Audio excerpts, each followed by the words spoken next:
Okay, so this is our Bolens tractor, the 1973. It's our winter project for the farm. So it's got an Onan twin cylinder 16. It's a QT 16 from Bolens. It's in pretty good shape. It was in a garage fire, so you can see there'll be a lot of rewiring to be done, but we'll be okay with that. That's where I get to play. And sheet metal work is pretty straightforward, just a couple of dents here and there. One tire in the front will have to be replaced, it melted. Little cleanup. Here's my machinist. We'll be doing all the machining. So, all looks pretty good. We'll keep track of this adventure during the winter. Well, this is day 2 of the review of what we've got here. We've got a Bolens QT16, and Richard, my machinist helper, and I took it off the truck yesterday. So this was in a fire in a garage in one of our co-workers at work, and didn't really realize if there was significant damage. The engine was in good shape prior to the fire. We did manage to get the spark plugs out yesterday and just freewheel it a little. Lots of opportunity. Really solidly built tractors, unlike some of the stuff that we have throwaway world today. So you can't see much of the damage there, but as you walk over and take a look here, you can see that significant damage from the fire on the sheet metal. Well, we think with some good blasting and some elbow grease, we should be okay. So we got a couple projects on the go this winter, and this is one of them. One of our concerns is all of the small items that you normally wouldn't have to worry about in an overhaul or a rebuild are no longer there because of the fire. They melted. Found out that yesterday when we opened up the air filter housing and found everything melted. A lot of corrosion from the fire.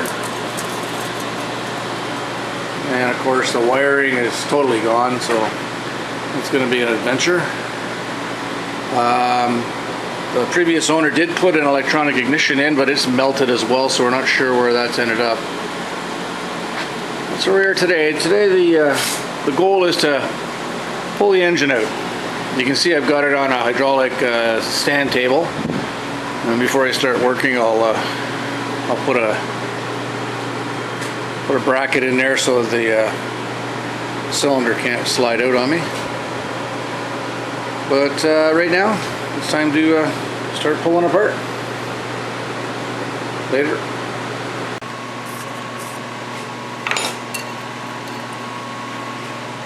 Okay, so little short video here just so I don't lose anything. On the left hand side of the tracker, of course looking from the seat forward as per our normal aircraft training. There's a spring hanging down that goes to the idler arm pulley. It's just locked in there. There's no torsion on it. The isometric mount here on the front, and this one on the other side. I'm going to pull those off. Looks like based on what I was doing earlier that I can simply lift up the engine with the cradle attached to the mounting system.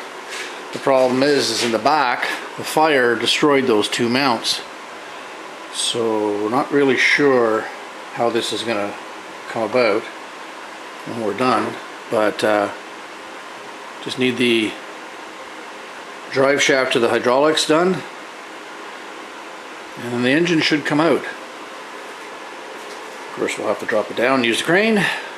It's going to change the center of gravity on this really quickly. That's it for now. So here we are with the engine removed. So once again, a lot of damage from the fire, and Everything else though seems to be mechanically came apart pretty straightforward. A couple things, the isometric mounts in the front don't seem to be too bad, so I might get away with that. Of course, in the back though, they're melted right through from the fire. You can get a better idea now inside. All the damage. Here's the engine. You can see that the way it's sitting, a lot of heat on the cowlings and on the ducting around it. Normal wear and tear for grass, accumulation of dirt, things like that. But all the plastics and the materials, the hoses are all melted off. So we have a parts book, and we'll have to be going through that to find out what exactly is and how do we replace most of this. I think I'm going to end up having to make my own wiring harness. But for now, we got the engine out. So here we are with the motor out. Having a hard time getting the steering wheel out. Seems like during the fire, the plastic melted on the inside and it's really tough to get off. All it's doing is just pulling off the steering wheel, all the plastic. So I've been soaking it pretty good with some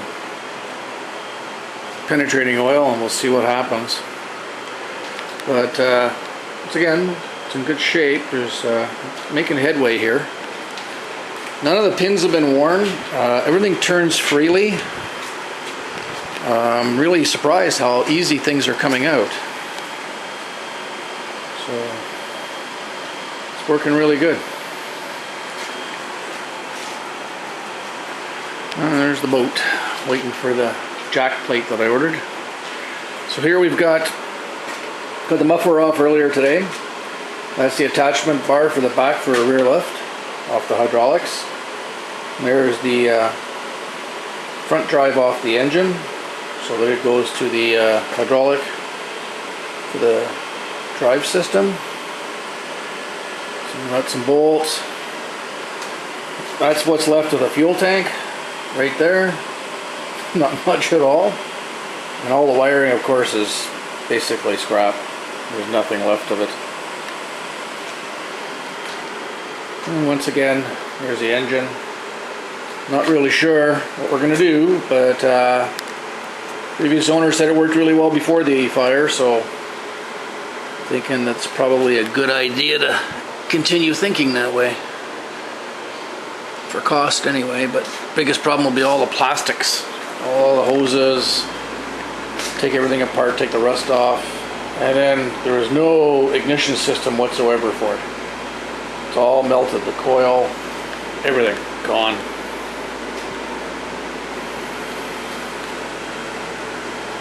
So there we are.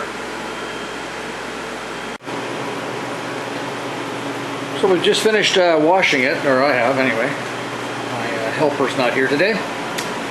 I went to use the pressure washer, but it's crapped out on me, so I just had to use the spray on the garden hose. At least that'll keep it a little bit clean for a while. I'll have to get a good shot at it, but a lot of pressure from the hose. It did get a lot of the dirt out anyway, so it'll just be a degrease from here on in. Notice we got the steering wheel off finally, 5 hours. Figured I'd get it all apart today, but it's Sunday and it's football season, so.